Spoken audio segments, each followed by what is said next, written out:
Shrimad Bhagavad Gita Uvacha iti Shrimad Bhagavad Gita iti significa agora a leitura do Bhagavad Gita.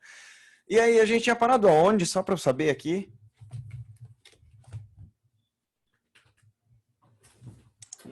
Você tinha feito a leitura, o início da leitura. Não, você não pode, Ricardo. Não. Tá bom, então eu passo. Estou sendo um professor chato.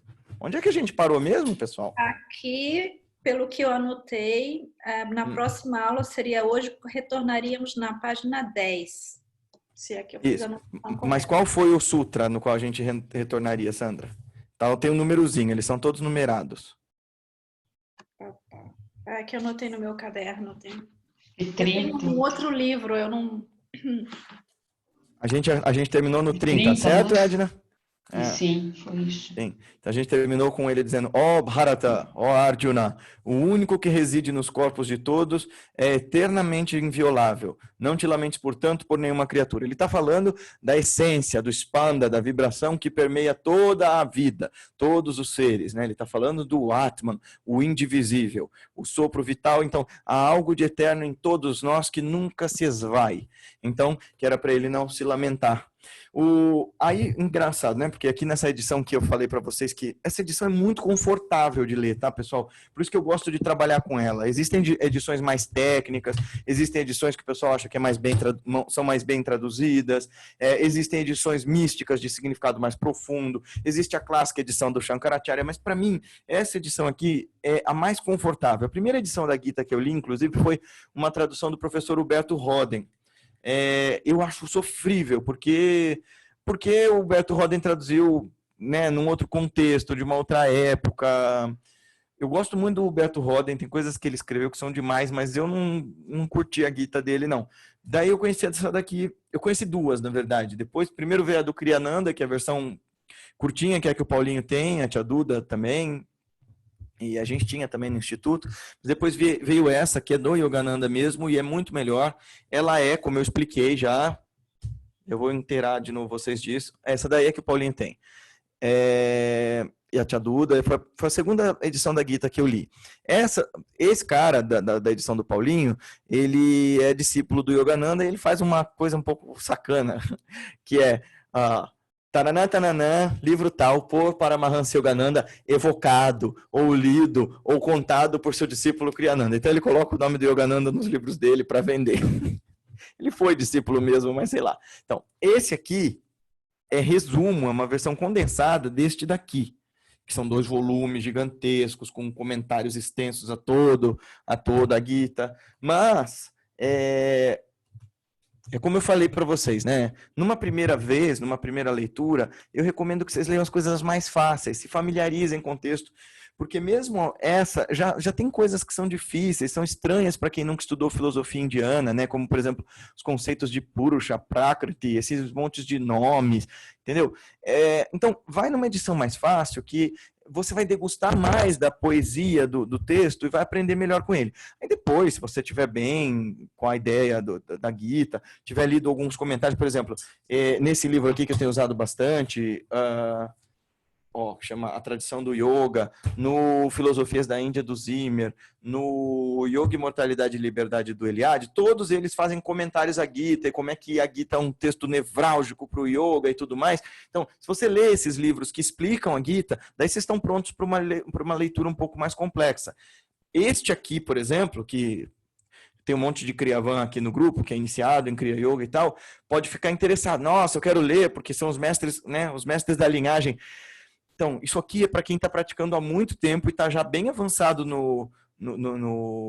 na sadhana, porque são coisas muito difíceis, assim. O que ele explica são para pessoas que estão tendo profundas experiências em meditação. Para quem não medita, não faz nem sentido o que ele escreve, né? Então, bom, essa edição é legal porque, veja, ele tem o cuidado de dar explicações. Quando há um versículo, um shloka importante, eles têm o cuidado de criar essas notas, esses quadros explicativos. Então, por exemplo, na aula passada nós terminamos no shloka 30 do capítulo 2. Então, shloka é verso, tá? O versículo. Que aqui eles colocaram versículo, mas versículo é de Bíblia, né? Então, ele colocou assim, a explicação, né? No plano da interpretação metafísica, relacionando-se com a batalha espiritual interior de Arjuna, o devoto, este e os versículos precedentes definem uma questão importante a respeito da inviolabilidade da alma. O Senhor recorda ao aspirante espiritual o poder inato de sua alma de vencer a natureza inferior do ego. Os devotos viciados na fraqueza dos sentidos e nos maus hábitos não apenas relutam em destruir esses inimigos aprazíveis, mas também sentem que o poder arrasador de nossas forças certamente terá o êxito no genocídio das divinas qualidades e aspirações da alma. Entretanto, embora o ego, os hábitos, os sentidos, os desejos possam revelar algum tempo a consciência do homem, não podem destruir nem alterar a alma, nem suprimi-la para sempre. Cada alma, não importa quão morta pereça, nem quão profundamente esteja enterrada sob os maus hábitos da consciência do ego, tem a capacidade de ressurgir do sepulcro da perversidade e de fraquezas pré- e pós-natais. A alma é indestrutível, intangível e inalterável pelos que seriam seus inimigos. Ela espera apenas o toque de reunir do divino guerreiro resoluto. Quer dizer, é inevitável para essas doutrinas iógicas que em algum momento a gente vai atingir o que eles chamam de liberação, salvação, emancipação da consciência. É inevitável que em algum momento dê um estalo em você e você diga assim, esta aqui é minha real natureza e ela não é suscetível a tempo, causa, lugar e circunstância. O que eu sou é mais profundo do que nome, espaço e forma. O que eu sou é mais perfeito do que todas essas circunstâncias. É inevitável para todos nós. Uns vão demorar mais, outros menos.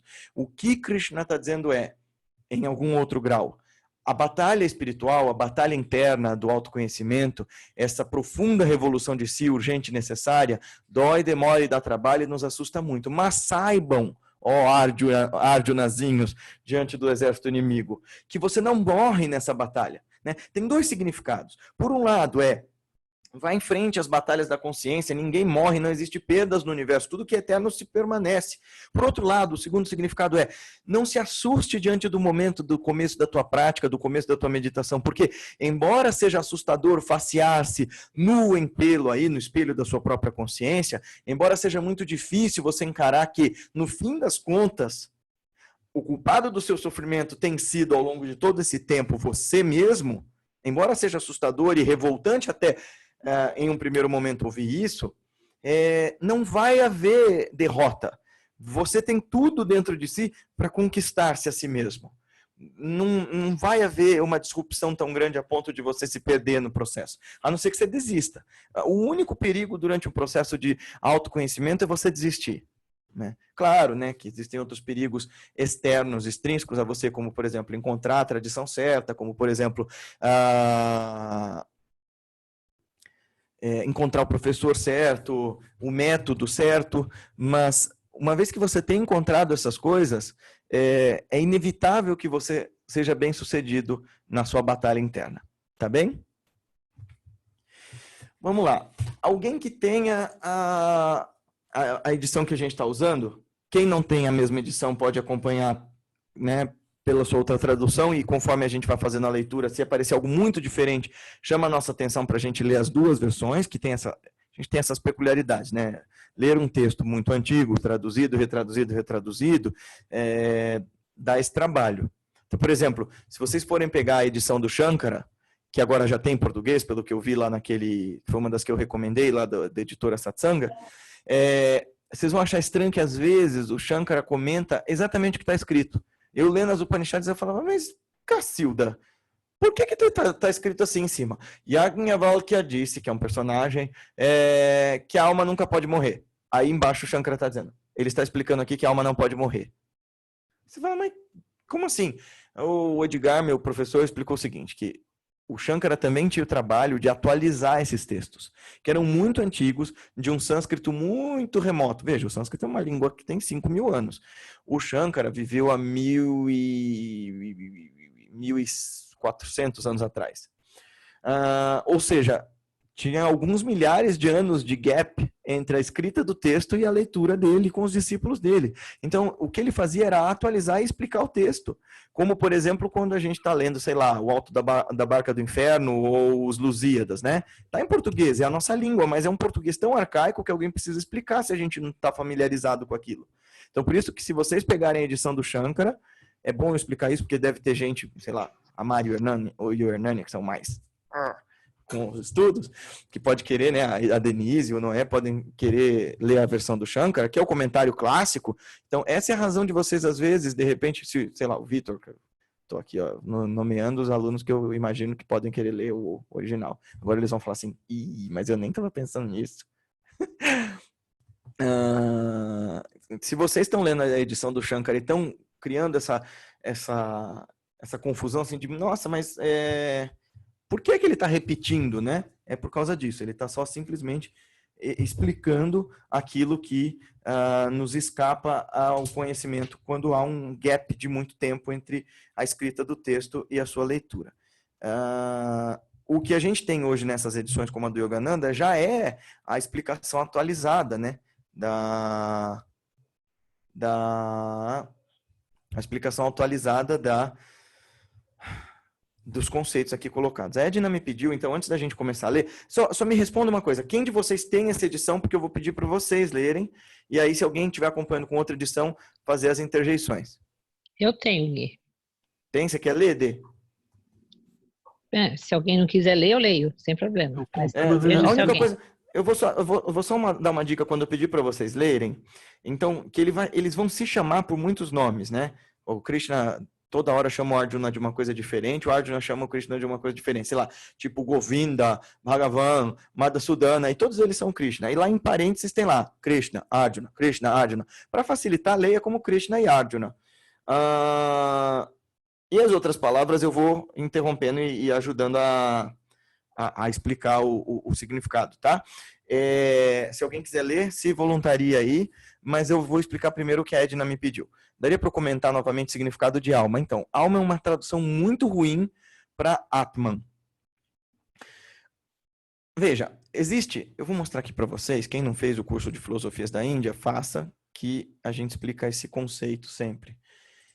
Existe um ponto de partida de quase todas as filosofias indianas, ou de pelo menos todas aquelas que nos interessam, aquelas que a gente chama de soteriológicas, aquelas que nos propõem a libertação de todos os problemas, aquelas que nos propõem a emancipação da consciência. Qual que é esse tema? Qual que é essa grande coisa que todos eles estão interessados? É a resposta da maior das perguntas: quem sou eu? Deixa eu clicar aqui. Então, esse slide, ele demonstra o ponto de partida de tudo quanto é filosofia iógica. Vocês estão vendo?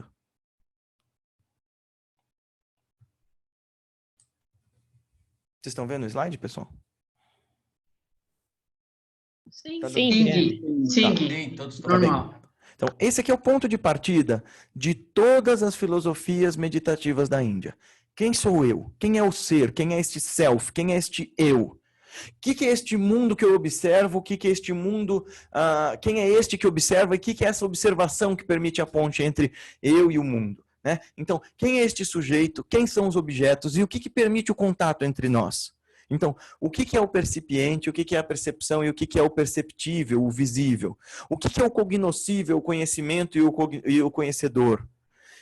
O que é o mensurador, o mensurável e a medida? Né? Essa é a base da filosofia indiana. No caso das filosofias advindas do Vedanta, que são aquelas que nos interessam, o eu, este ser maior, é chamado Atman.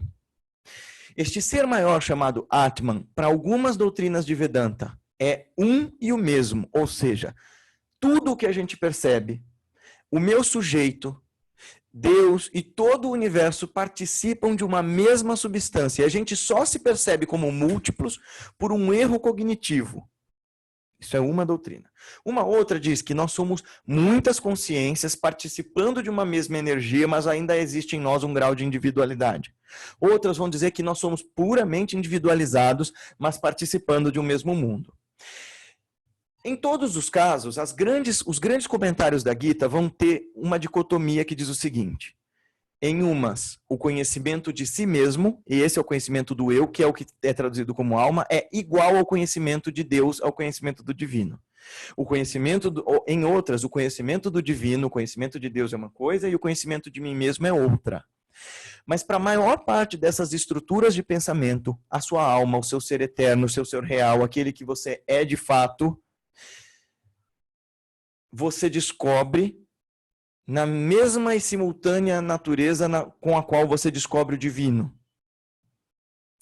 Então, alma aqui é aquele ser real, é a testemunha, é aquele que percebe, é algo que está para além dos pensamentos. E é importante clarificar isso, porque a gente aqui no Ocidente, por isso que eu falo que essa tradução é um problema, porque quando a gente fala de alma no Ocidente, nós estamos pensando na sua persona que sobrevive após a morte do seu corpo. É uma noção meio apegada da noção de continuidade da existência.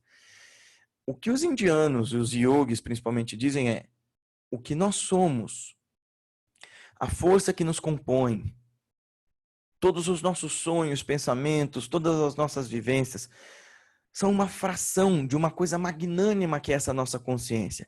E isso não pode morrer. É uma energia poderosa demais para que a gente ache que acabe em, sei lá, 80 anos. Né? Ela se transforma. E esse transformar, no entanto, tem algo que está por detrás daquilo que se transforma, que continua, algo que é testemunha, uma consciência silenciosa que está sempre plena, sempre em bem-aventurança. E isto é o Atman. Agora, se eu tiver que ficar explicando com mais profundidade o que é o Atman, a gente para por aqui, porque existem tratados e tratados e tratados só para falar sobre isso. Uma das boas formas de você tentar entender quem sou eu é ler um dos livros atribuídos ao Shankara. Hoje a gente já sabe que não é dele, embora todo mundo atribua a ele, que é um livro chamado Viveka Chudamani, que o pessoal chama de Viveka Chudamani. Viveka Chudamani significa a joia suprema do discernimento. Então, ele é um processo profundamente reflexivo, baseado na filosofia do Shankara, muito provavelmente foi escrito por algum dos discípulos dele,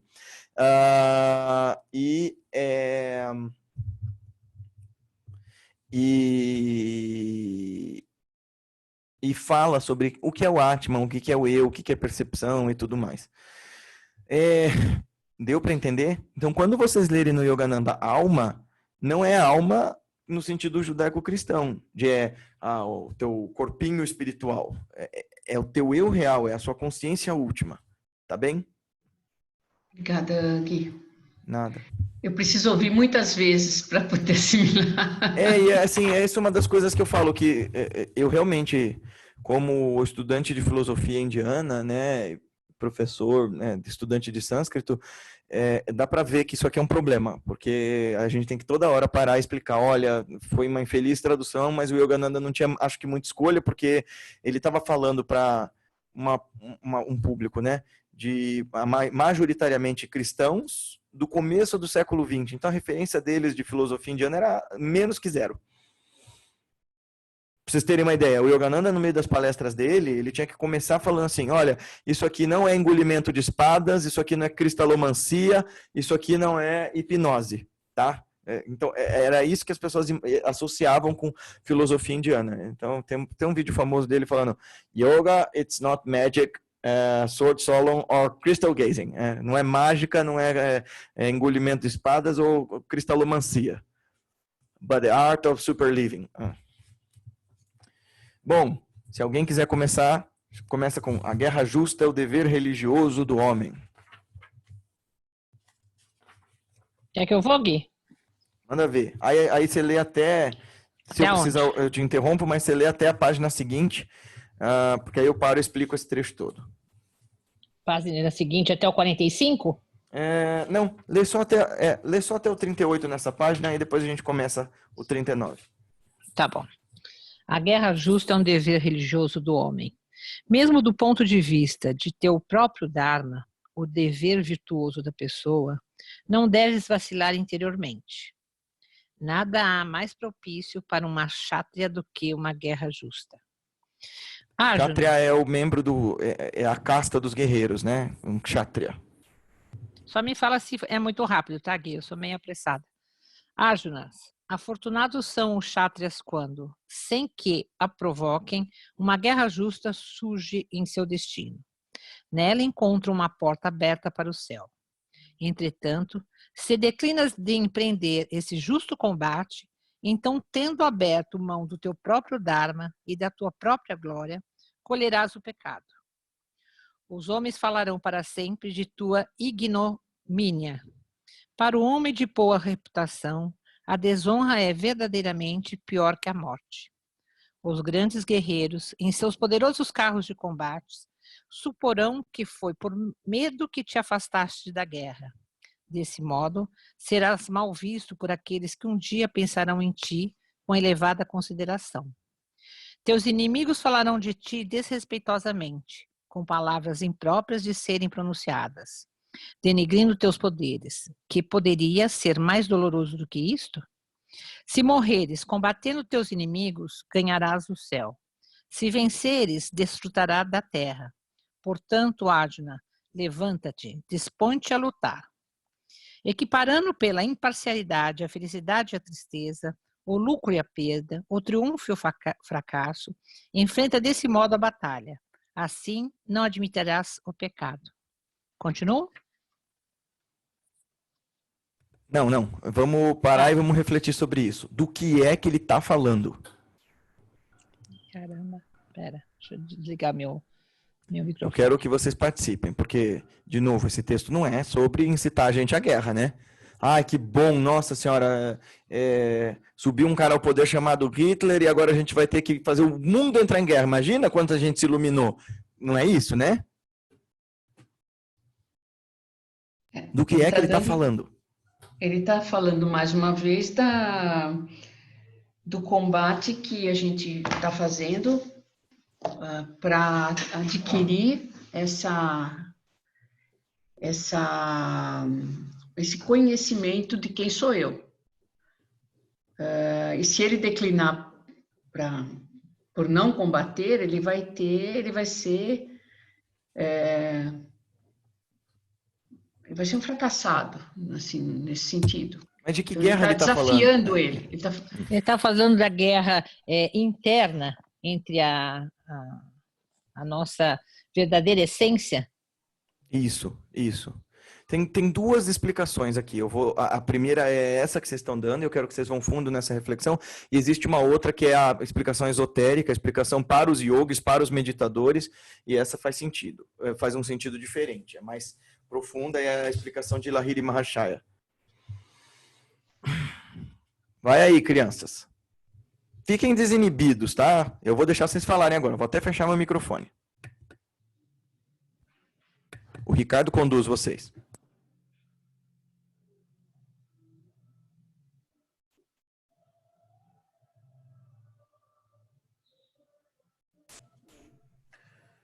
Ó, aqui no chat rolou. O Rafael colocou o eterno combate entre ego e eu. E aí tem uma pergunta. A pergunta a gente pode deixar para daqui a pouco. Quem mais quer colocar algum comentário sobre esse trecho que foi lido? Adorei a pergunta, Rione. Eu vou te explicar já.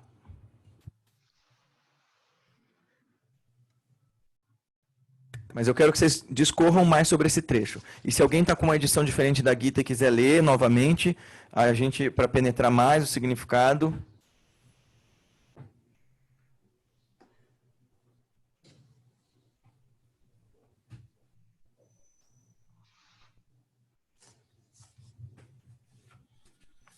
Ninguém? E esse trecho? Os homens falarão para sempre de tua ignomínia. Para o homem de boa reputação, a desonra é verdadeiramente pior que a morte. Tem outros trechos bons. Ninguém quer colaborar com nada, gente? Posso falar alguma coisa? Todo mundo chocado com a ideia de ter que fazer resenha, Ricardo. Fala, Cecília. Então, como diz, é a eterna guerra, né, do eu e do ego, e você se recusar é você ceder totalmente ao seu ego, né? Eu acho que a desonra estaria no fato de você não procurar a iluminação, o crescimento. Você não tem como matar. Ele diz, você não pode matar e não pode morrer. Mas essa guerra contra os nossos princípios materiais, os nossos princípios do ego, ela é necessária. Não buscar se prender totalmente aqui, no seu eu menor, vamos dizer assim. É isso. Tá. Você está gravando isso aqui, Ricardo? Tá gravando. Bom, eu conversei com o meu professor sobre esse trecho porque eu achava que ele era óbvio, falava sobre a nossa batalha interna. Então vamos falar sobre ele? Ele realmente fala para nós que, por um lado, quando a sua vida te dá a oportunidade de vivenciar e de suplantar o seu próprio ego, esse é um desses momentos de uma guerra justa. São os momentos em que você se depara com a sua própria sombra. São os momentos em que você se depara com os degraus da sua consciência. Né? E você tem duas opções. Você pode tropeçar no degrau e cair de cara, ou bater o pé firme no chão e aprender a subir essa escada. Esses momentos são os momentos de grande crescimento. Né? O Rumi tem uma frase belíssima sobre isso. Ele diz assim, é pela rachadura que a luz entra na alma. Quer dizer, o teu coração precisa se partir para ele se abrir. Quer dizer, não é que você tem que sofrer para aprender. Não, é que toda transformação é uma ruptura com o velho. É uma partida com o antigo, com o que está morto.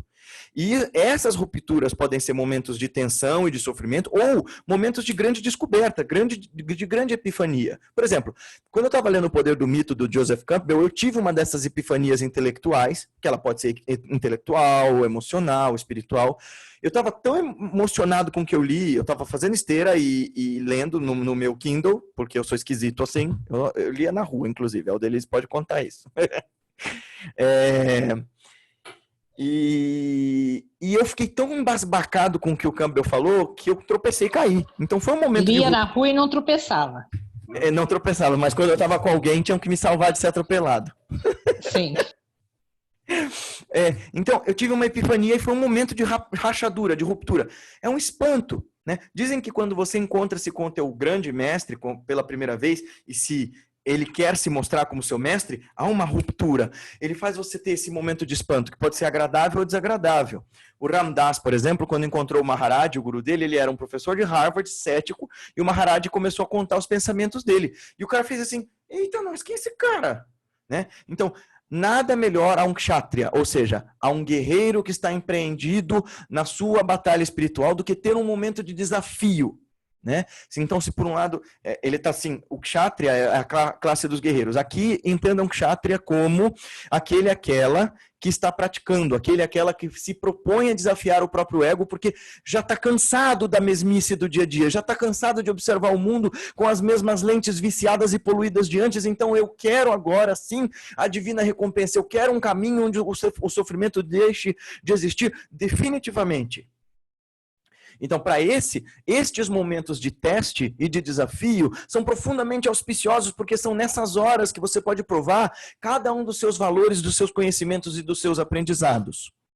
Então, e nesse sentido, a pessoa que se recusa, a pessoa que só lamenta, a pessoa que quer fugir dos momentos em que ela tem que se deparar com as grandes sombras da sua psique, com os grandes abismos do coração, né? De novo, se você pega, por exemplo, os textos dos padres do deserto, os grandes meditadores da tradição cristã, o pessoal do exicasmo, o pessoal dos copta, eles falam de momentos de profunda escuridão, de momentos de temor, como o desalento do Arjuna, de momentos em que você, inclusive, poderia chamar de depressão.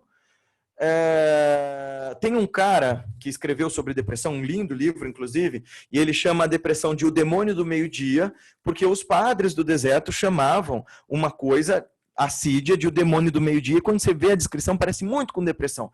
Mas para um místico, ela é profundamente diferente, porque embora o efeito da assídia seja esse esvaziamento, esse esgotamento com a viver, esse cansaço, que não é nem tristeza, é um nada. isso, para um praticante espiritual, é sintoma de que ele está fazendo progresso, se ele está empenhado numa sadhana. Por quê? Porque o ego não quer se modificar. Então ele vai fazer com que você se acovarde, com que você se encolha. E nessa hora você bate o pé no chão, se ancora nos seus métodos, se ancora na sua tradição. É para isso que as tradições servem, é para isso que serve Buda, Dharma e Sangha, né? O professor iluminado, alguém que você se inspira para seguir, Dharma, os ensinamentos, e Sangha, a comunidade de pessoas que se ajudam juntas, de mãos dadas, o que a gente está fazendo aqui agora, de mãos virtuais. E daí, Rione, o que é pecado para um buscador espiritual, uma vez que não haja essa noção de punição eterna? Pecado é trair-se a si mesmo. Pecado é faltar-se consigo. Pecar é propor-se a algo em dignidade e consciência e depois dizer assim, sabe o que é? Então, é a incoerência espiritual, né? Por isso, um dos ensinamentos mais sérios de Jesus é: não jure por ninguém. Sê tua palavra sim, sim, não, não. Quer dizer, seja claro consigo, seja coerente. Eu sempre falo isso, por exemplo, quando eu vou comentar sobre o Osho, né? Que eu acho que o Osho, apesar das contradições dele, tem muito mais valor como mestre ou como professor do que, por exemplo, Edir Macedo. Por quê? Ou do que, perdão, aqui a gente está na Sangha, eu vou falar, tá, gente? Porque eu fiquei bem chocado, eu fui ler recentemente a entrevista lá, a matéria da época sobre o Prem Baba, e aquilo me deixou nauseado. Nauseado. Eu já tinha ressalvas com ele, bem antes, eu soube do Prem Baba quando ninguém sabia quem era esse cara. Depois de 2016, quem estava da Satsanga lá na Índia, vimos ele, né? O Delise achou terrível ele andando de Mercedes para cima e para baixo numa cidade pobre como a que a gente estava, né? Mas aí eu li a matéria e eu fiquei em choque, assim. E por que eu acho que o Osho era melhor que ele? Mercedes zero, né, Guilherme? Para entender bem. E na matéria da época eles falam, viu, dessa Mercedes dele. Ah, é? Vou ler. Eu não recomendo essa matéria, viu, gente? Faz mal. Mas assim, por que eu acho o Osho melhor que o Prem Baba? Eu não estou passando pano para os problemas do Osho. Acho completamente condenáveis. Mas o Osho nunca escondeu quem ele era. Essa é a grande diferença. Ele dizia, eu sou o guru dos ricos. Sim, eu quero uma vida luxuosa. Sim, eu não estou preocupado em ajudar os pobres. Ele nunca mentiu sobre isso. Né? É diferente de um cara que se propõe como um pastor neopentecostal, seguindo os ensinamentos de Jesus, dizer, olha, o Espírito Santo não quer palmas, ele quer teu cheque. Cara, você está representando um mestre que falou de humildade, de desapego a vida dele inteira. O Osho não falou nada disso. Ele dizia, eu quero mais é que as pessoas aproveitem o mundo. Se isso é condenável numa instância de, vamos discutir as ideias dele e ver se elas são válidas ou não, aí é outra história. Eu não concordo com as ideias dele, mas eu acho ele mais coerente do que todos esses caras que são adhármicos. Quer dizer, qual é o meu dharma? Qual é o meu norte? Qual é a bússola de valores que me guia? Se eu estabeleci e descobri quais são essas bússolas, porque como, né, os terapeutas sempre falam, a tua consciência sempre sabe, cara. Então, essa é a tua guerra justa. Se ela está aí diante de você, não se acovarde dela. Faltar-se consigo nesse sentido é pecado. E isso é inferno, Rione. Inferno é faltar-se de si, é fragmentar-se, né? O mestre fala que toda vez que a nossa atenção e a nossa intenção estão divididas, há sofrimento. Portanto, o que Guruji explica para nós sobre isso? Dá para viver paraíso e inferno aqui e agora. Não precisa ser no pós-vida. Quem já teve processos depressivos e tudo mais, sabe bem do que é isso. Gozar do paraíso é, eu estou em paz plena com a minha consciência, porque eu cumpro com o dever ético ao qual eu sou solicitado.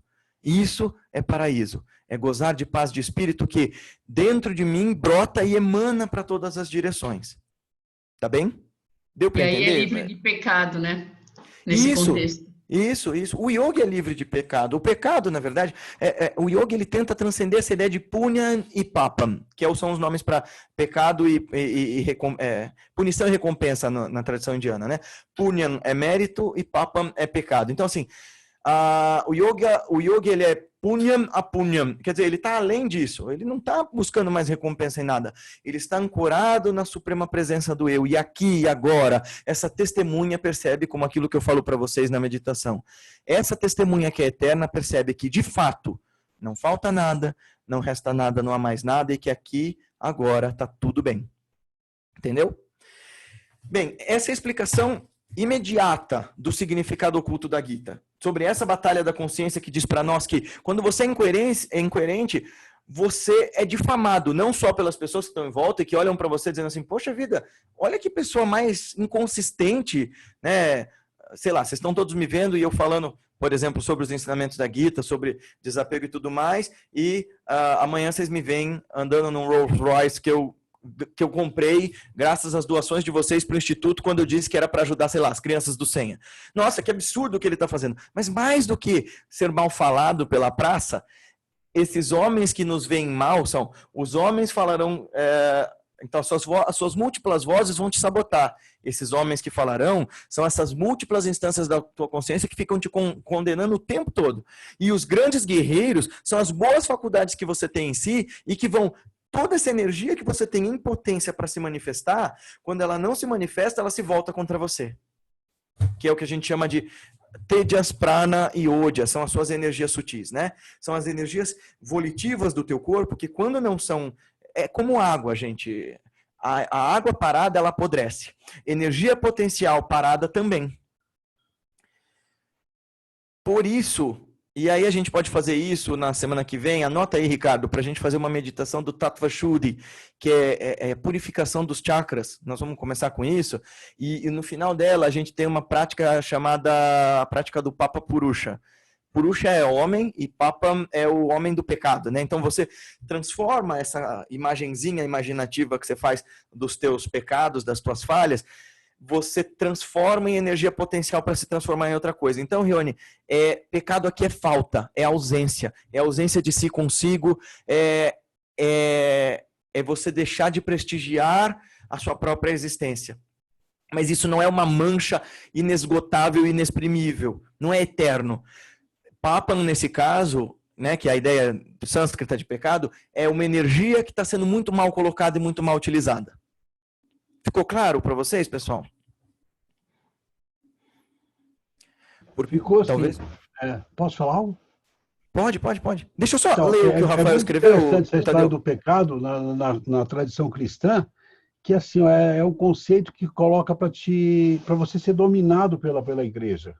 Uhum. Ó, você é pecador, você é indigno, então pega e te anula para que você assuma a ideologia da igreja e não vá em direção à busca de si, de verdade. Ao passo que aqui o que a gente vê essa batalha é dentro de você.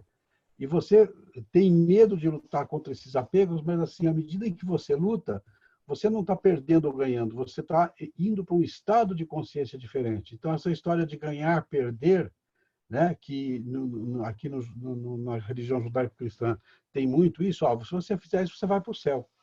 Se você der dinheiro para a igreja, você vai ser isso. Vende indulgência, etc. Então, essa história de pecado, né, no sentido da nossa cultura, é uma ideia muito errada. Mas você sabe que ela foi transferida direitinho para a Índia agora, né? Depois que a Índia foi colonizada, nossa! É? Pô! O indiano comum, o hindu comum tem ideias bem parecidas, assim, de que eu tenho que oferecer púdias e oferendas para aplacar a ira divina, porque eu cometo falhas, etc e tal.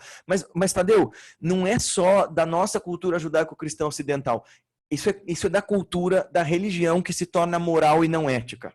Então, o que eu quero dizer com isso? Porque a Bhagavad Gita, gente, todo texto sagrado tem infinitas janelas de interpretações. Então, uma das janelas interpretativas pode ser tido como um texto sobre ética, né? Sobre a arte do bem viver. O Gandhi, por exemplo, interpretou como um manual da arte do bem viver.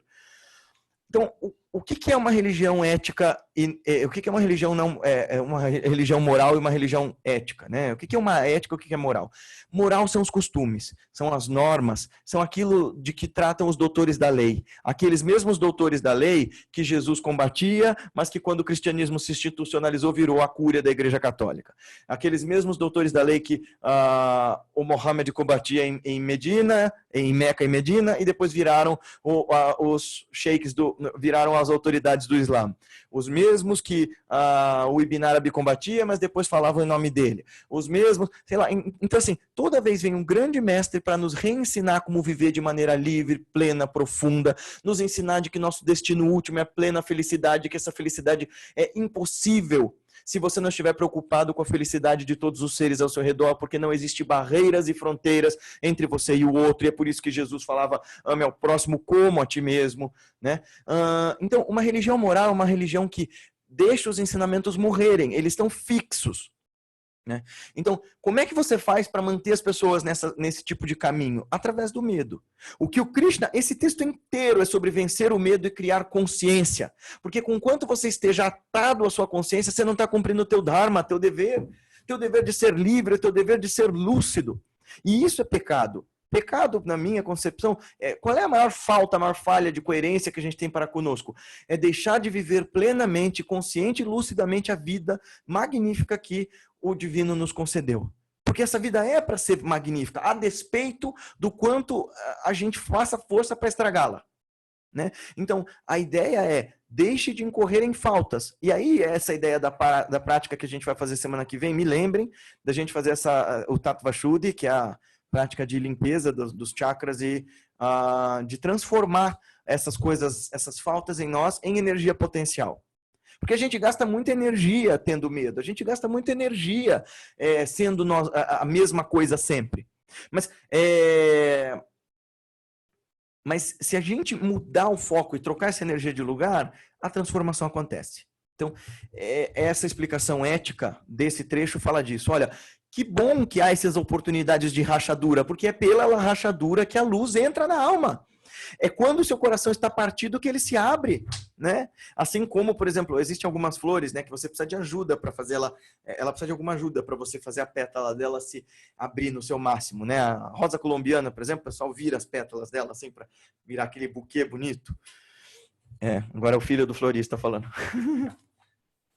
O Rafael disse assim, talvez porque a derrota nos assuntos do ego leva o homem ao eu. Exatamente, Rafael. Só quando esse eu menor morre, essa voz tagarela para de falar, que você tem condição de ver quem você é de fato. Porque a gente experimenta tudo isso através desse eu menor, porque esse eu menor serve... Veja, até você ser capaz de ver a si mesmo, o olho enxergar a si próprio, que é uma frase, né? Será que seu olho consegue ver a si próprio? A única forma de você se ver é pelo espelho. Então, você só sabe de si pelo seu reflexo, por enquanto. Esse reflexo é o mundo, são as suas experiências. O que os mestres estão falando é feche os olhos e olhe para dentro e esse eu aparece ainda mais luminoso do que um mero reflexo. Da mesma forma que a vitória nos assuntos do ego mantém o homem adormecido no ego. Minha impressão é a quebra do ego para revelar o eu. É exatamente isso. O coração, a luz só entra quando há uma rachadura, quando se parte. E isso são momentos de grande batalha, né? Não é só momento de desafio ruim, como eu disse, não são momentos só de experiências traumáticas, mas são momentos de grandes rupturas e grandes divisões. A outra interpretação para isso, a interpretação de Lahiri Mahashaya é que uma vez que você pediu e recebeu uma prática espiritual, no caso dele, a Kriya, uma vez que você recebeu uma técnica, você recebeu um método para vencer o eu, nada pior do que você ter recebido isso e ser relapso com a sua prática. Nada mais pecaminoso, ou seja, você recebeu o instrumento, você recebeu o jeito, você recebeu a forma de fazer. E não está fazendo por quê? Nesse sentido, afortunados são os kshatriyas, ou os yogis, quando, sem que a provoquem, a guerra justa surge em seu destino. A oportunidade de transformação apareceu para mim. Então eu começo a operar a partir dela e nela encontra-se uma porta aberta para o céu. Ou seja, nesta prática, se eu a faço com diligência, sem que ninguém me cobre, nela eu encontro o caminho para a minha emancipação. Entretanto, se declinas de empreender o justo combate, ou seja, se você não pratica, você abre mão do seu dharma, você abre mão da ferramenta. E aquela energia toda e aquele bom karma todo que você adquiriu para poder fazer essa técnica, fazer essa prática, agora vai virar um problema. Por duas razões. Primeiro, porque você recebeu a energia de um mestre, um Shaktipata, para poder se transformar, e toda energia que você recebe e não utiliza, ela apodrece. E segundo, porque aí vai virar uma neurose. Agora eu tenho que meditar, não estou meditando, tenho que meditar, não estou meditando, tenho que meditar, não estou meditando, e vira um remorso insuportável. Todo mundo que recebeu técnica e ficava deixando de fazer sabe do que eu estou falando. Daí, deixa eu só terminar, Edna. Daí a história de os homens falarão sempre de tua ignomínia. Quem são os homens? São essas vozes dentro da tua cabeça que ficam martelando. Isso é remorso. Remorso é inferno. você devia fazendo, tá fazendo, você devia fazendo, tá fazendo, você devia tá fazendo, tá fazendo. E os grandes guerreiros em seus poderosos carros são as energias que foram empregadas em você, né? As técnicas, aqui eu estou falando de Kriya Yoga, todas as sutis técnicas que foram ensinadas para que você movimentasse as energias internas e fizesse esse Shuddhi, fizesse essa limpeza para você poder enxergar quem sou eu, essas forças em você suporão que foi por medo que te afastaste da guerra. Exatamente, eu não quero me transformar, eu me afastei. Desse modo serás mal visto por aqueles que um dia pensaram em ti com elevada consideração, ou seja, essas energias que tinham potencial de te iluminar, agora vão te fazer mal, vão te sufocar. Fala, Edna. Não, eu tô pensando assim, nesse sentido do pecado, você não fazer a prática, nesse sentido de pecado, você está jogando fora uma joia, né? E aí vem a culpa por não ter feito. Exato. Porque, no fundo, e esse é o você trecho sabe seguinte, que você Edna. está guardando uma joia. E esse é o trecho seguinte: teus inimigos falarão de ti desrespeitosamente, significa a tua mente vai te torturar indefinidamente se você não cumprir com o teu dever ético, né? Eu estava falando o que é ética, o que é moral, né? A moral são os costumes, a ética é o bom senso além do bom senso. A ética é o questionamento dos valores que tem tempo, lugar e circunstância. Por exemplo, pega o livro de Levítico, né? Que os cristãos fanáticos adoram usar para evocar de que Deus condena homossexualidade. Aquilo não é um livro religioso.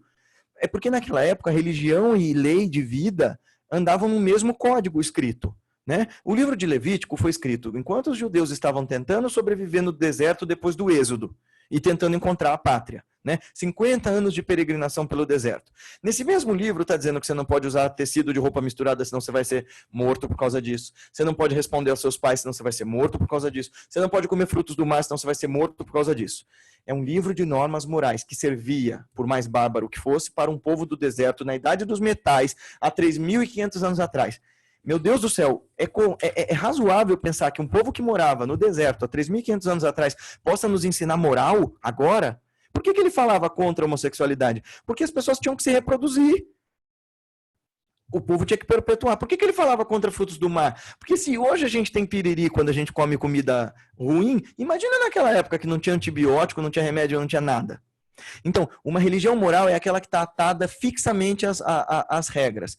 Uma religião ética é aquela que questiona os valores, os significados e os símbolos e se atualiza e se ressignifica em nome do benefício, do progresso e da emancipação das consciências. Todo o caminho espiritual quer nos tornar livres. Se um caminho espiritual quer restringir essa tua liberdade, se um caminho espiritual quer restringir essa sua capacidade de pensar de forma livre, se um caminho espiritual se propõe a te cercear ao invés de te emancipar, isto não é caminho espiritual, isto é religião dogmática, foge disso daí. É como receber o presente e jogá-lo fora. Exatamente, Rafael. No caso da prática, é exatamente isso. E esses inimigos que falarão mal de nós são essas múltiplas vozes dissonantes dos nossos quereres incoerentes que vão nos torturar. É o desejo irrefreado. Quer dizer, se você não usa do yoga para ter clareza de qual é o teu real desejo e não voltar a dormir, você vai ser vítima e escravo dessa multidão de vozes dizendo para você, tem que fazer, não tá fazendo, olha como você é miserável, olha como você é mesquinho, ou por outro lado, nossa, como você é incrível, como você é demais, como você é maravilhoso, uau! Se morreres combatendo teus inimigos, ganhará os céus. Ou seja, se teu ego morrer, se você conseguir chegar ao Samadhi, embora seja assustadora a experiência meditativa, você chega ao paraíso. Quer dizer, não temas com a prática, vai mais fundo, você chega lá. Com quem que eu falei isso hoje mais cedo? Não lembro ontem. A gente estava falando sobre Samadhi. Não lembro agora. Alguém estava me falando de prática meditativa. Enfim. Bom, se morreres, combatendo teus inimigos, ganharás ao céu. As primeiras experiências meditativas, elas são profundamente assustadoras. A gente fica impactado. Ah, não, foi um professor nosso que comentou isso.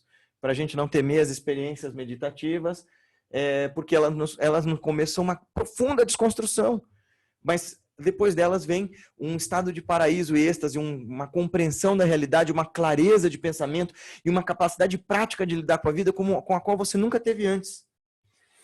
Se venceres, desfrutarás a terra. Ou seja, depois que você retorna da experiência meditativa, nada mais te representa temor.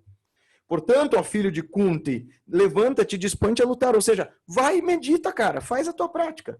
Equiparando pela imparcialidade a felicidade e a tristeza, ou seja, não se assuste, a criatura ancorada em Ananda, em bem-aventurança, não teme sabor ou dissabor, não teme prazer ou dor. Ele não fica atrás dessa dualidade, ele vai mais fundo. Enfrenta desse modo a batalha, assim não adquirirás pecado, ou seja, assim não cairás nesse processo de comiseração, de autofritura. Ficou claro esse trecho, pessoal?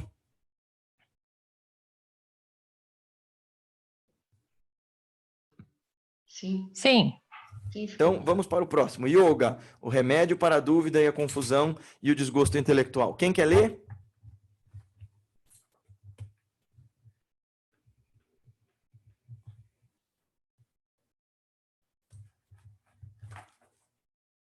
Ah, por favor.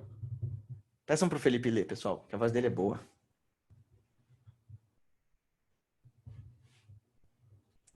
Sua mãe não está na aula, eu vou falar para ela falar. Você ler. Alguém quer ler? Quer que eu leia de novo, voltar. Guilherme? Por favor. Tá bom. Então vamos lá. Yoga. O yoga, remédio para a dúvida, a confusão e o desgosto intelectual. A sabedoria final do Shankya foi o que expliquei até aqui. Sankhya. Foi o que expliquei até aqui. Mas agora precisas ouvir acerca da sabedoria do yoga. Munido dela, Arjuna, despedaçarás em algemas do karma. Peraí, deixa eu mudar de posição que está batendo uma luz aqui, peraí. Pronto. Em algemas do karma. Neste caminho da ação yogi, os esforços para uma realização que ainda não se completou não são perdidos. Nem existe a criação dos efeitos contrários. Até mesmo, uma pequena medida dessa religião autêntica protege a pessoa de um grande temor, os colossais sofrimentos inerentes aos repetidos ciclos de nascimento e morte. Neste yoga, o descendente de Arjuna, nesse yoga, Arjuna, a determinação interna é única, dirigida a um só objetivo, enquanto que os raciocínios da mente indecisa são intermináveis e se ramificam em diversidade. Ó Arjuna, nas pessoas que se agarram com tenacidade ao poder e aos deleites sensuais, e cuja inteligência discernidora é distraída pelas floreadas declamações dos ignorantes espirituais. Nelas não se desenvolve aquela determinação exclusiva, a estabilidade mental própria do estado meditativo de Samadhi. Sustentando que nada mais existe do que rejubilar-se com os aforismos laudatórios dos Vedas, sendo a verdadeira natureza dessas pessoas afligida pelas inclinações terrenas, tendo elas o céu, os sinônimos agradáveis do mundo astral, por meta suprema, realizando muitos ritos sacrificiais específicos, com o fim de obterem prazer e poder. Tais pessoas, ao contrário, abraçam a causa de novos nascimentos e consequências dessas ações instigadas pelo desejo. Os Vedas preocupam-se com 3 atributos universais. O gunas, ó Arjuna, livra-te dos 3 atributos e dos pares de opostos. Perenemente tranquilo, sem abrigar pensamento de receber e conservar. Torna-te estabelecido no eu. Para aquele que conhece Brahman, o Espírito, todos os Vedas, as Escrituras, não têm mais utilidade do que um reservatório quando há uma inundação vinda de todas as direções. Até aqui, só aqui. Isso, lindo esse final, né? Para aquele que conhece Brahman, o Espírito, todos os Vedas, as Escrituras, não têm mais utilidade do que um reservatório quando há uma inundação vinda de todas as direções. Ou seja, quando você chega por tua própria experiência, por teu próprio yoga, por tua própria prática, você descobre o caminho de volta ao teu próprio eu, ao cerne da tua própria consciência.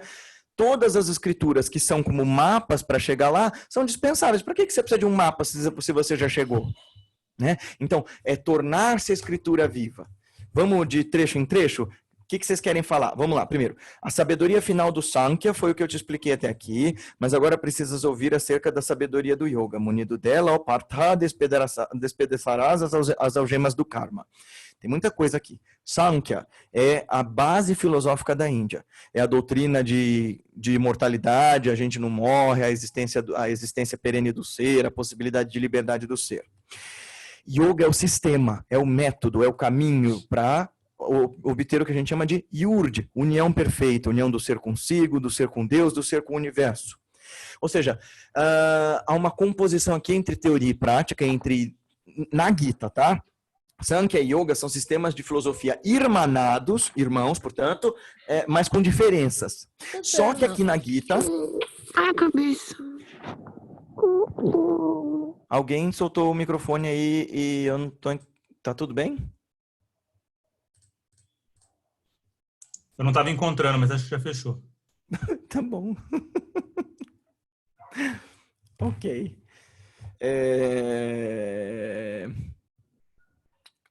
Sankhya e Yoga, aqui na Gita, são entendidas como complementares. O Sankhya como teoria, o Yoga como a prática, tá bem? Então, Sankhya é todo esse corpo de teoria sobre quem sou eu, de onde eu vim, para onde eu vou, e o Yoga é o método para se libertar. Aí ele diz assim, munido do Yoga, ou seja, desse sistema, você despedaçarás as algemas do karma. Alto lá agora. Parou, alá. Como que é o nome do cara? Aquele cara que falava parou. Como era, Ricardo? O Kleber, Guilherme. Isso, exatamente, João Kleber. Parou. O que é karma? O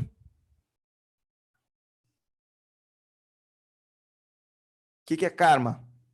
Posso entender como as consequências das minhas próprias ações? Pode também. O que mais? Conscientes e inconscientes, Gui? Sim. O que é karma? Cadeia de ação? É o que, Hernani? É uma cadeia de ações. Que mais? Karma é ação, propriamente dita. Que mais? É o registro temporal das nossas ações? Muito complexo. Registro atemporal registrado aonde? Em nós. E isso tem como consequência o quê?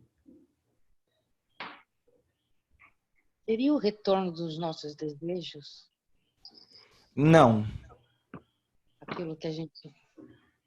As ações que eu faço, me apego e eu tenho que ter de volta aquilo que eu... Então, você está chamando isso de consequência. A gente pode ser um pouco mais simples, pessoal. Assim, ó, se a gente está falando que karma é ação, mas ela tem essa ideia de causalidade, então ela é causalidade. É essa lei de... Como é que os espíritas chamam isso? Uma ação e... Limão, pimenta, o que mais você falou? Causa e efeito. Limão e pimenta não é karma. Vem de causa e efeito, não é? Porque eu ganhei um abração da Maria Eduarda aqui, e daí bateu o telefone. Fala para ela assistir a aula, já que ela está querendo aprender a meditar. Mas sabe quando vem? Você conhece, vem aquele abraço voador? Desculpa aí. Karma é causa e efeito, é ação e reação, causalidade. Então, seria o registro das nossas ações no sentido de que é a repercussão delas. É a ação e reação numa cadeia infinita. O que o yogi quer é sair dessa prisão. Mas karma não é necessariamente ruim. É esse processo volitivo de agir sem parar. Bom e mal. Então, tem mau karma e bom karma. Geralmente, aqui no Ocidente, a gente fala de karma como uma coisa ruim. E não é. Karma é ação que deixa marca. É tendência que tende a se repetir. Mas no caso do yoga, nós estamos falando mais especificamente das ações inconscientes que a gente acomete como autômatos e repetidas vezes a gente vai fazendo e colhendo a consequência, fazendo e recolhendo a consequência. Vamos pensar num exemplo drástico disso, por exemplo, um alcoólatra que sabe que aquilo faz mal, sabe que aquilo gera um prejuízo, mas ele bebe de novo, e de novo, e de novo, e de novo, e de novo, e de novo, e de novo, e ele é cada vez mais vítima e escravo da sua ação inconsciente. O karma do qual a gente quer, em primeiro lugar, se livrar aqui, é esse karma compulsivo. Existem 3 tipos de karma, 3 tipos de ação e de suas consequências.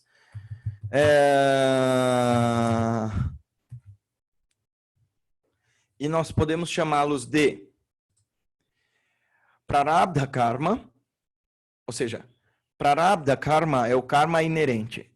São as leis maiores de causalidade que, como consequência de suas supostas ações em vidas passadas, te fizeram nascer nesta época, neste tempo, com esta família. Neste tempo, lugar e circunstância específico, com este corpo. Ele é o resultado exato, o corpo que você tem agora é resultado exato de, em primeiro lugar, este karma imanente. Então, sei lá, o teu DNA, tuas predisposições, tuas facilidades e dificuldades são inerentes a você. E o que você vem fazendo com o corpo na sua vida. Então, tem 3 categorias de karma. Vamos falar das outras 2. Então, peraí. Santita Karma e o outro. Deixa eu só abrir aqui o documento.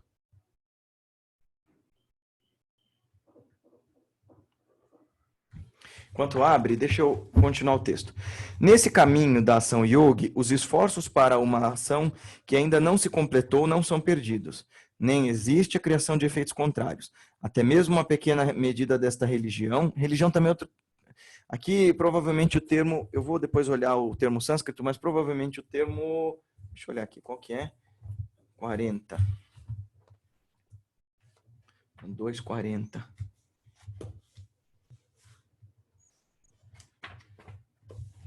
Espera aí.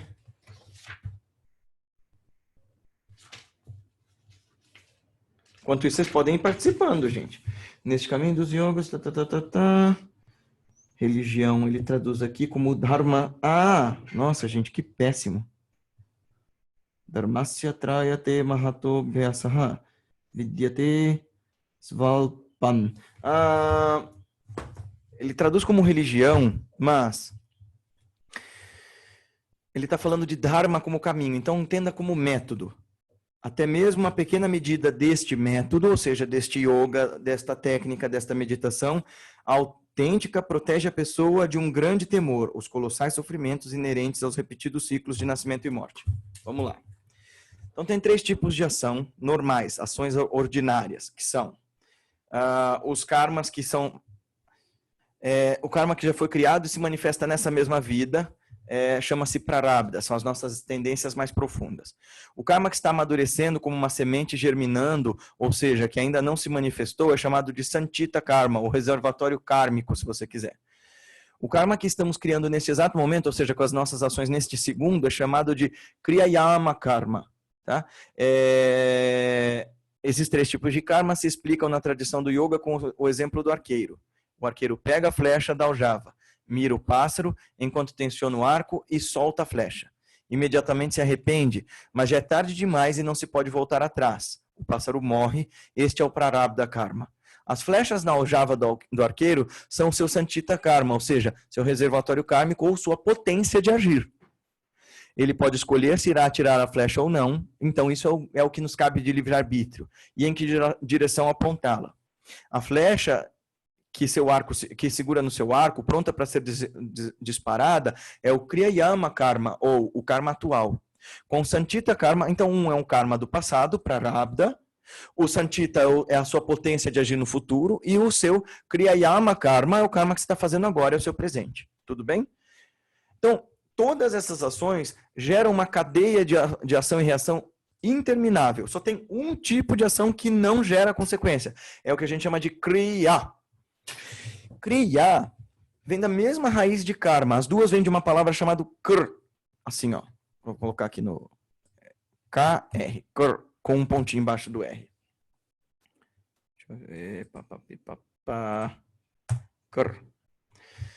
Lá. O Rafael colocou, karma são reverberações de todas as nossas ações físicas, mentais e em todas as vias. Toda pessoa é uma estrela, aqueles que orbitam em favor de sua verdadeira natureza se movem no caminho de menor resistência. Aquele que age ao contrário da sua natureza se desvia do caminho e enfrenta Cadê?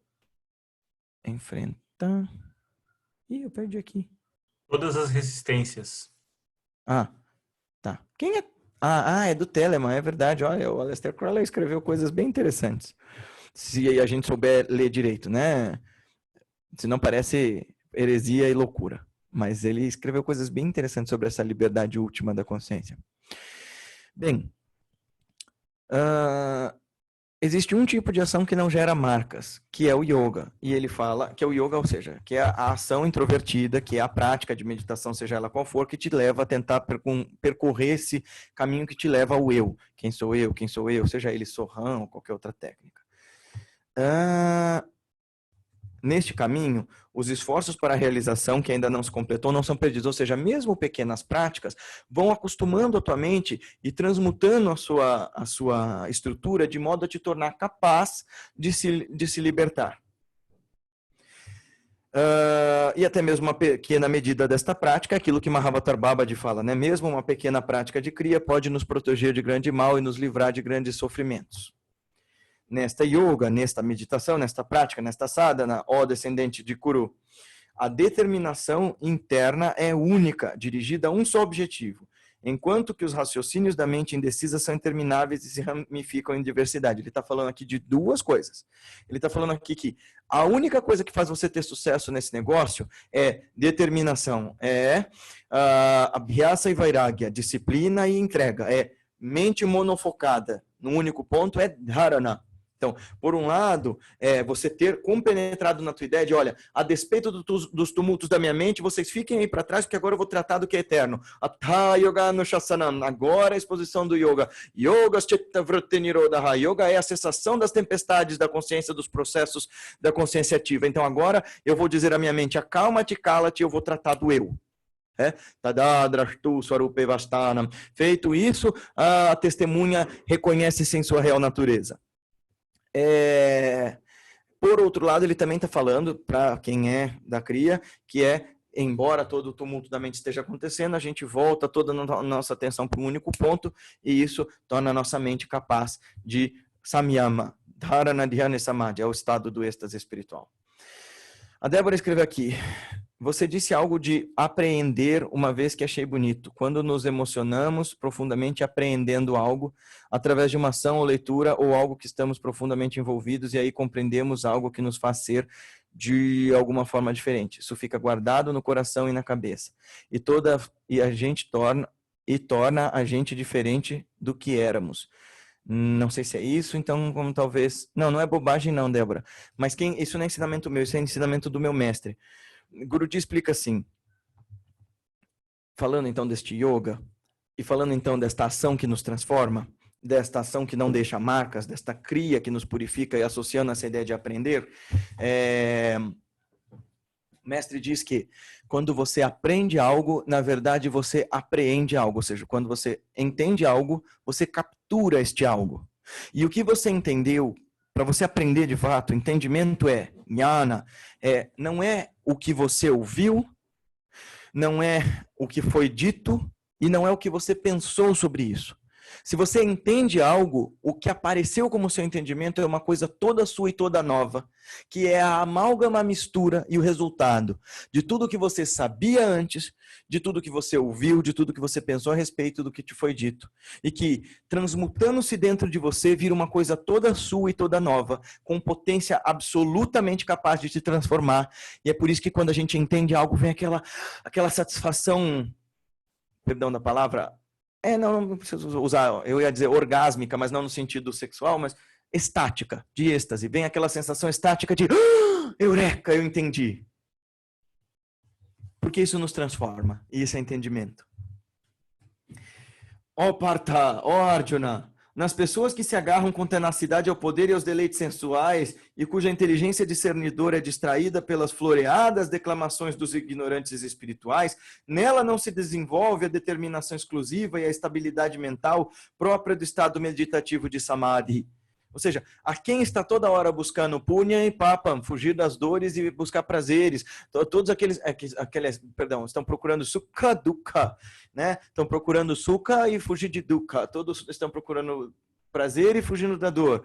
A estes, não é possível viver em Samadhi, não, porque Samadhi, a emancipação da consciência, o estado de plenitude, é para quem consegue com clareza discernidora perceber que da impermanência não vai surgir a paz que eu quero, não vai ser das coisas do mundo que eu vou obter a paz que eu preciso. Quer dizer, por exemplo, embora eu deva, por dever moral, lutar por um mundo melhor, como Swami Vivekananda declamava para nós que assim o fizéssemos, né? Que eu seja capaz de renascer 1000 vezes para servir meu Deus o oprimido, meu Deus o pobre, meu Deus o miserável, de todas as raças.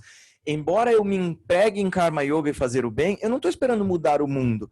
Eu entendo que o mundo tem problemas e eu devo trabalhar neles, eu devo aspirar por um mundo melhor, eu devo participar, por exemplo, em algum grau politicamente desse mundo para falar de coisas justas, boas e éticas, mas eu não posso esperar desse mundo mais do que ele pode me dar, porque esse mundo é impermanente, esse mundo sempre foi um mar revolto, um mar traiçoeiro de sofrimentos, né? Que é a história da garça lá dos sufis, quem já fez outros cursos comigo, né? Que a garça fala, a mim me basta o amor pelo mar, e aí o mestre fala para a garça, olha, esse mar é traiçoeiro, desse mar não sai nada, vai em busca de si mesmo. É a ideia do yogi, olha, eu participo, eu estou no mundo sem ser do mundo, essa é a máxima do yogi. Eu participo das coisas do mundo, mas eu reservo em minha mente uma clareza lúcida e profunda de que isto tudo, no fim das contas, é maia. Não no sentido de que não seja real substancialmente, mas não tem substância porque perece, porque morre. E o que é que não morre em mim? É atrás disso que eu estou. E não é desta alma, mas é desta consciência profunda, desta testemunha que é eterna. Todos os mestres do Vedanta vão dizer que assim, é tão óbvio que este eu real já é tudo o que precisa ser, de que não há nada para se iluminar, é tão essencialmente simples e óbvio que é por isso que nos escapa. Que, aliás, é o que o Buda fala, né? É o que acontece com o Buda. Quando ele se ilumina embaixo lá da árvore boa, o pessoal que foi lá agora para Bodh Gaya com a gente, lembram? Que a gente foi lá embaixo da árvore, depois eu parei naquela volta que dava, num templinho que tinha do lado, assim, falando assim, olha, aqui o Buda ficou durante 9 dias olhando sem piscar para a árvore da meditação. Lembra desse lugar? Lá em cima. Ele ficou ali, não sei se literal ou simbolicamente, porque ele ficou pensando, meu Deus, isso que eu descobri é tão absurdamente simples que eu não sei como é que eu vou explicar para que as pessoas sejam capazes de entender. Já está aí. Chegar a esse conhecimento do eterno em você é tão elementar que existe toda uma rede de explicações e teias e conceitos da mente fugindo desse estado de emancipação, de bem-aventurança, que a gente fica acrescentando coisas que nublam essa visão. Quando, na verdade, o processo do yoga é de remover essa multidão de véus da frente para você ver o espelho da tua consciência e se enxergar tal qual você já é. Daí ele diz assim, que as escrituras, né, os Vedas, tal, se preocupam com os 3 atributos, os gunas. Depois eu vou explicar o que são os gunas. Ó Arjuna, livra-te dos 3 atributos e das dores e pares de opostos, perenemente tranquilo, sem abrigar pensamentos de receber e conservar. Torna-te estabelecido no eu. Ou seja, embora os textos ensinem a viver bem no mundo, o que eu estou te ensinando não é deste mundo, é mais profundo. Vai para além da dualidade, não é sobre punição e recompensa, é sobre quem é você. Todo esse texto, o seu mané, é sobre você, o Krishna está falando para o Arjuna. Vai além de toda essa poluição mental e de toda essa sua tagarelice, porque essa tagarelice tua, você não me engana, elas são desculpas para você adiar o teu sagrado trabalho de se tornar livre. Essa é a ideia do que o Krishna está falando.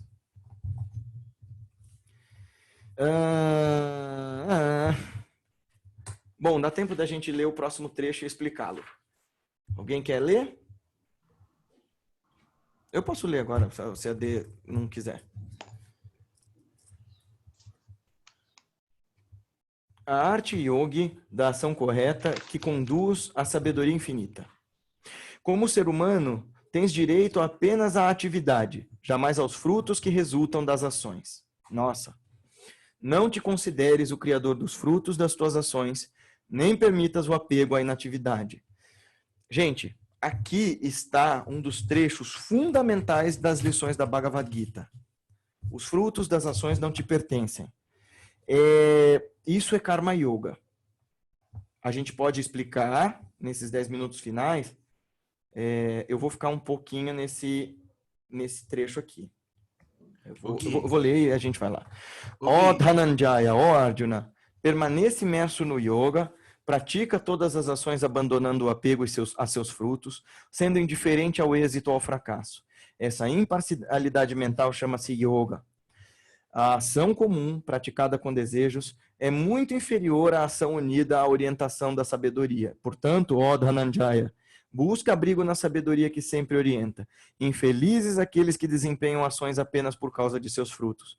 Aquele que se unificou com a sabedoria cósmica ultrapassa todos os efeitos, tanto da virtude quanto do vício, até mesmo nesta vida. Portanto, devota-te a yoga, a divina união. Yoga é a arte da ação adequada. Aqueles que alcançaram o domínio da mente tornam-se absortos na sabedoria infinita. Eles já não se interessam por quaisquer frutos das ações.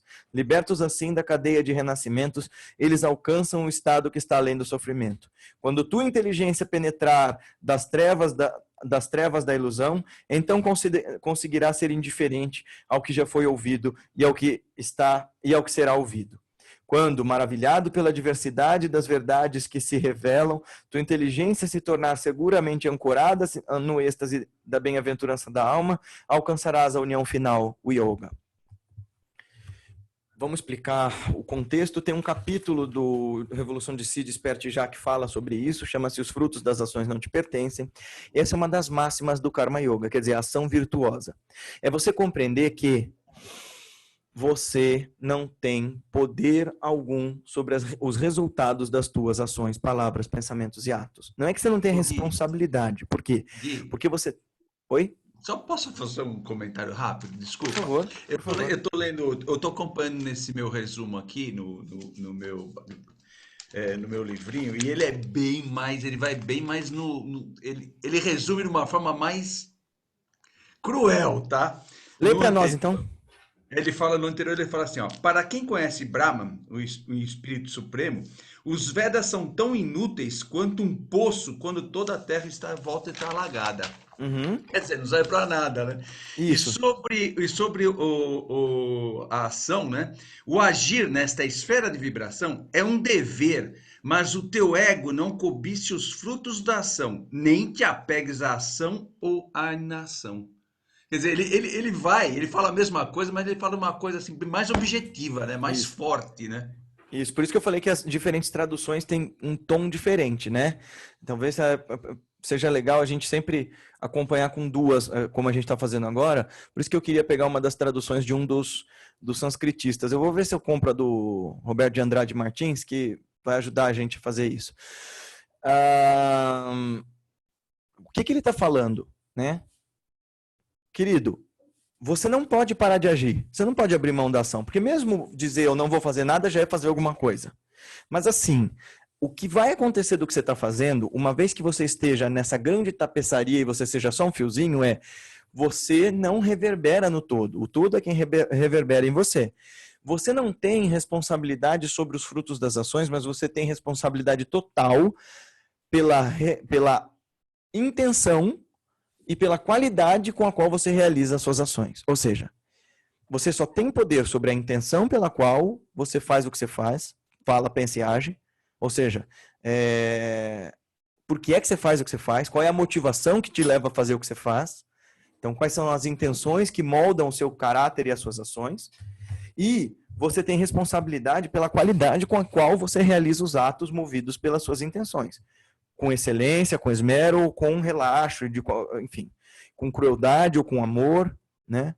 Com beleza ou com feiura. Agora, o que vai acontecer não é da tua conta. É como na história do Kung Fu Panda, né?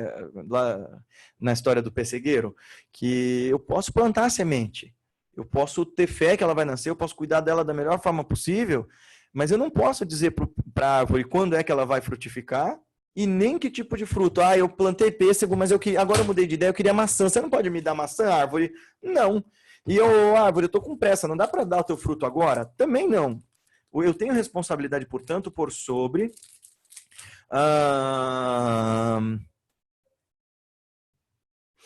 qualidade das minhas ações e a intenção com as quais eu as realizo. Tá bem? Isto posto, ele diz qual é a excelência da ação, como é que a gente deve agir no mundo para que a gente não se afete tanto. Ah, mas eu fiz o meu melhor e não deu certo. Nossa, aquele fulano nem se esforça e dá tudo certo. É isso que ainda é pior, né? Se eu não tenho domínio sobre os frutos das minhas ações, eu ainda quero ter ressentimento, ou mágoa, ou invejar o fruto das ações dos outros. Isso não é razoável. Então ele diz assim, a ação comum praticada pelos desejos é muito inferior à ação unida à orientação da sabedoria, ou seja, a essa noção que agora você tem de que você não tem poder sobre os frutos das suas ações. A ação comum é inferior porque ela é automática. O homem ignorante, ele age automaticamente, ele é movido puramente por instintos. E essas pessoas, a essas não é nem cobrado muita coisa, porque ela não tem noção do que ela faz. Arjuna, busca abrigo na sabedoria que sempre te orienta, ou seja, busca no bom senso, além do bom senso, a tua consciência sempre sabe qual é o melhor jeito de agir. Então vai por ela. O teu coração fala com você qual é a tua melhor ação. Você não escuta porque não quer. Porque é conveniente quando você está motivado pelos desejos, embora teu coração, ou seja, a tua sabedoria mais profunda esteja aí te falando qual é o caminho, você fica assim, lá, lá, lá, lá, lá, lá, lá, lá, lá, lá, lá, lá, lá. Infelizes aqueles que desempenham ações apenas por causa de seus frutos. Que pobre a pessoa que vive desesperada só para ter mais e mais e mais recompensa, prestígio, dinheiro, poder, etc e tal, porque nunca é o bastante. Aquele que se unificou com sabedoria cósmica ultrapassa os efeitos tanto da virtude quanto do vício, até mesmo nesta vida. Ou seja, ele se torna um diva mukta, ele se torna uma pessoa que se ilumina. Ele não precisa ir para o paraíso, ele não precisa ir para o céu. O céu é aqui e agora. Ele está absolutamente indiferente às motivações que para a maior parte de nós são tão importantes. Ele está absolutamente indiferente para essa nossa volição das ações, né? Uma versão que temos aqui diz... você quer me fazer ler, Nani? Por que você não falou? Gui, posso ler? Dedica-se à obra exclusivamente, jamais a seus frutos. Tuas ações não devem ser motivadas pelo proveito que possam trazer. Não deve tampouco te abandonares à inação. Perfeito. Que edição é essa?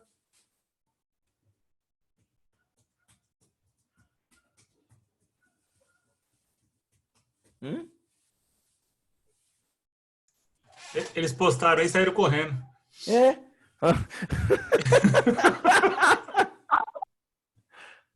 Viralta Borel.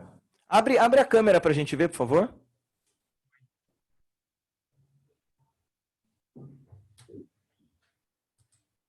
Cadê? Oi, cadê vocês? Aqui. Cliquem aí que vocês vão ver, ó. Nossa. Biblioteca Planeta, Rivoralta Borel. Nunca tinha ouvido falar desse cara, não. Nossa, essa é novidade.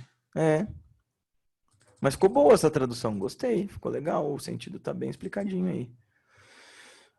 Os desejos pelas sensações da prática também entram nessa classificação? Ou pelos resultados da prática? Sim, Paty, perfeito. Ela está perguntando se ficar meditando porque eu estou esperando o Samadhi, ficar meditando porque eu quero atingir a perfeição, ficar meditando dizendo assim, vem logo paz interior. Já viram essa charge? Que o cara tá lá meditando e fala assim, paz interior, vem logo paz interior, tô com pressa, não tenho o dia todo. Então, isso mata a prática. É a ação desinteressada, né? Que é o ideal do Karma Yoga. Quer dizer, eu faço o melhor que eu posso em tudo que eu faço. Essa é a máxima ética do yoga, do yogin, do praticante de yoga. Mas eu não espero os frutos das ações. O fruto vem no seu próprio tempo. Então eu vou treinando a minha mente para dizer assim, deixa que a coisa floresça sozinha, deixa que o fruto nasça no seu momento certo.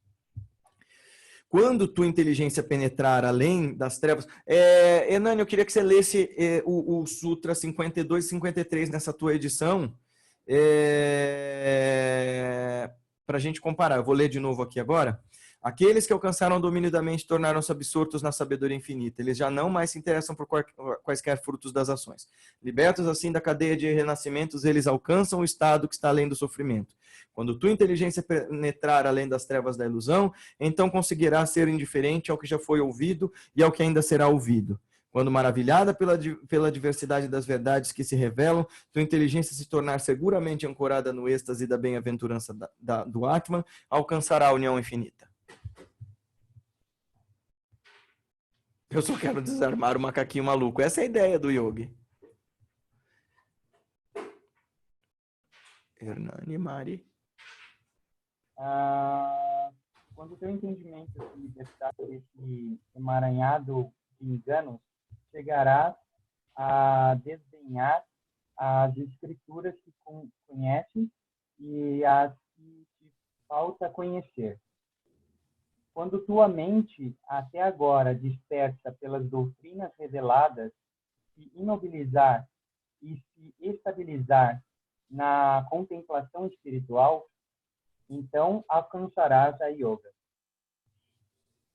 Ou seja, quando você for capaz... É exatamente o que está no Yoga Sutra. Quando você for capaz de penetrar um estado de contemplação no qual a sua mente não oscila mais, isto é yoga.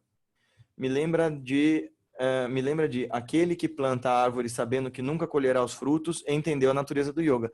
Perfeito, perfeito. Porque os frutos não são teus, eles são do dono, nós somos só jardineiros, existe o dono do jardim. Entenderam? Então, pratica tuas ações com indiferença e com desapego, com abhyasa e vairagya. Faz tua meditação sem esperar se transformar no dia seguinte. Faz tua meditação sem esperar se emancipar consciencialmente uma hora depois de ter começado. Faz tua meditação sem acreditar que depois de 20, 30, 40 anos sendo uma mesma pessoa condicionada, do dia para a noite você vai se tornar iluminado. Faz com calma, com paciência e com diligência e a gente chega lá. Assim como a gente está indo no texto. Nós estamos indo bem devagarzinho, mas pelo menos dessa vez vocês estão penetrando bastante bem os significados do texto. Para a semana que vem, leiam o resto do capítulo 2 e leiam até... Quem está com essa edição, leia até o Sutra 18 do capítulo 3 e o quadro azul, o verdadeiro significado de Yajna. Quem está com as outras edições, leia até o capítulo 3 do Sutra 18, que é onde o Yogananda faz a diferenciação. Não, leiam até o 26, isso. Leiam até o capítulo 3, até o Sutra 26, e a gente comenta ambos na próxima aula, tá bem? Então nós vamos finalizar o capítulo 2. Hã? Edição que eu tenho, até qual capítulo? Então, lê do Sutra 54, do capítulo 2 até o fim, aí lê do capítulo 3, do Sutra 1 até o Sutra 26. Ok, obrigada. Tá bem? Bom, pelas auspiciosas bênçãos e ensinamentos que nos concedem, rendemos graças e louvores a Deus e aos nossos divinos mestres e nos curvamos aos seus santificados pés de lótus de novo e de novo. Jai Gurudeva, Shri Swami Shiva Haryananda Ki, Jai. Om Tat Sat. Om Amém.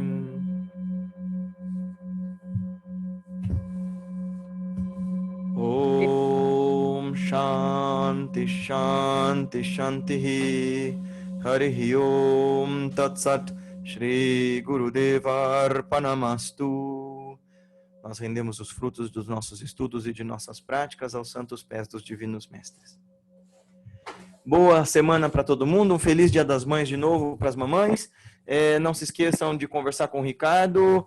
Ele vai falar de novo sobre as atividades agora, não saiam ainda. Dá 3 minutinhos só para eles falarem de novo para vocês sobre o lance das inscrições e contribuições para esse curso, lembrem-se da história das bolsas para quem não pode, não se constranjam em pedir bolsa, se constranjam em não praticar e não meditar, isso sim é mal.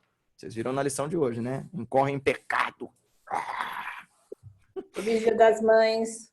E se inscrevam nos outros cursos. O Ricardo vai falar com vocês. Tenham um ótimo domingo. Namaskaram. Pessoal, então, rapidinho, para liberar vocês, a partir da semana que vem, entra no site, tá? E já vai estar aparecendo como cartografias espirituais. Você se inscreve, tendo dúvida, manda e-mail para a gente responde, tá bom? Acho que é isso, tá? É só se inscrever lá, aí a gente vai conversando com vocês a respeito das contribuições, como a gente conversou no começo. Lembrando que nas quartas-feiras o encontro continua do mesmo jeito, o Desperte Já, tá? Com o Vitor e com a Luciana. De segunda, quarta e sexta, as aulas de Hatha Yoga com a Fabi no período da tarde e de terça e quinta com a Cida no período da manhã, tá bom? Em breve a gente já divulga também qual vai ser a programação da semana das lives do Gui, tá bom? Um bom domingo a todos. Namastê. Feliz Dia das Mães para todas, tá bom? Tchau, tchau, pessoal. Tchau, Grada. Até mais. Obrigada, tchau.